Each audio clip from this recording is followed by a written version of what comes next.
Hi my dear parents, students and teachers. We are discussing the concept of mindfulness training. As I explained to you, mindfulness is defined as mind plus fullness plus training.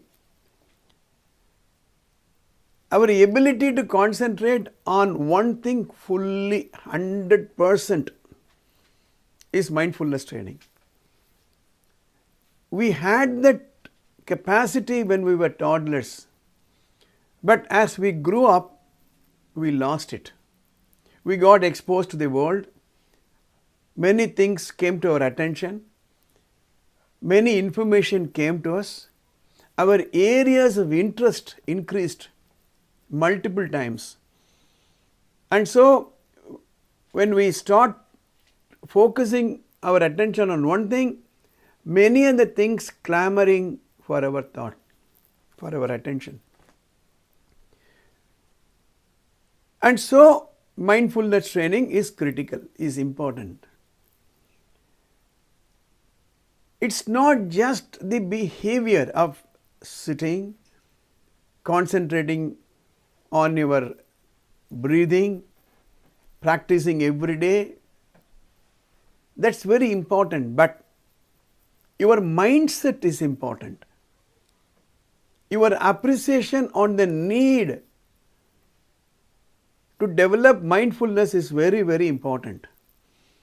As long as you do not understand and appreciate how critical this skill is, you will not be able to sustain and retain your enthusiasm. You need to ask yourself this question: why is it important for me? What will it do for me? You have to market the idea to your mind. How you will be benefited? What will be the consequence of your improving mindfulness or not improving your mindfulness? You need to understand what is at stake for you. Especially students in the school final year and professional students, they should know what is at stake if a mind is allowed to wander or jump from one thing to another without any control.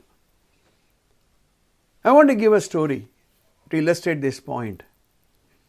There was a country and a person committed a crime, a very serious crime. The king sentenced him to death, and he was waiting for the death sentence to be executed. But then he appealed to the king, please save me, forgive me. Then he was brought to the courtyard. The king was seated and he appeals to the king, dear king, I have a family, please save me. But then the king says, yes, I will let you go, provided you pass a test. He says, yes, king, yes, I will do it. What is the test? Then he calls his ministers, and the ministers explain what the test is. On his hand, a goblet is placed, and on that honey is poured. And the honey is poured to the brim. Completely it is filled up. One more drop of honey, the honey will come out. That is the level to which the honey is poured. Not even a drop it will take anymore. And then the king says, you should hold it in your hand as long as I decide.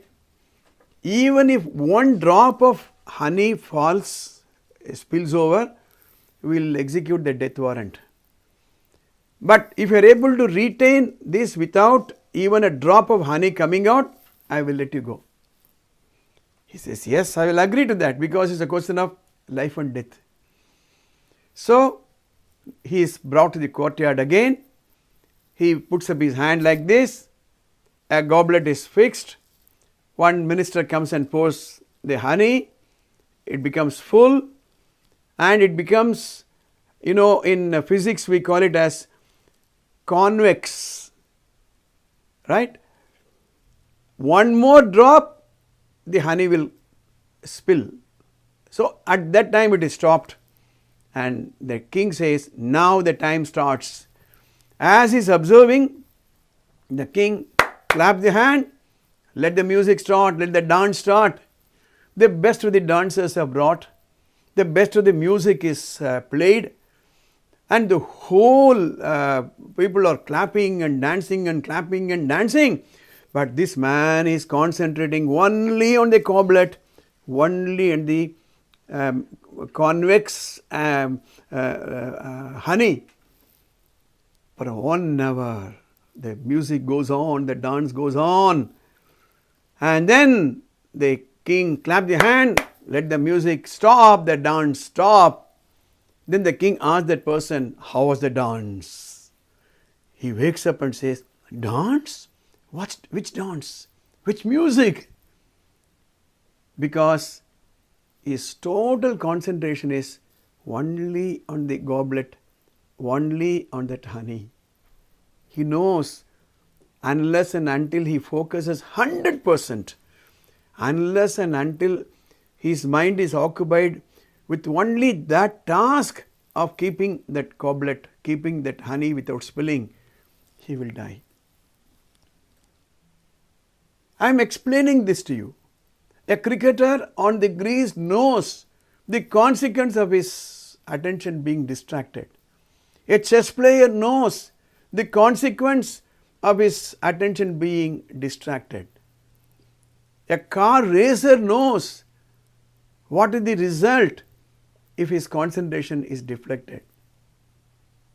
Next time you see a snake charmer catching the deadliest and the most venomous cobra, look at his concentration.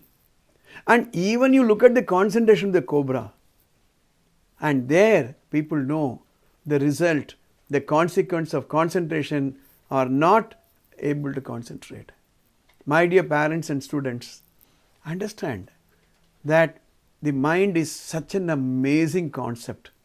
You may be highly intelligent, you may be having the richest resources, you may be studying in the best of the colleges or schools, you may be highly intelligent, but if you allow your mind to wander, all these benefits are not going to help you.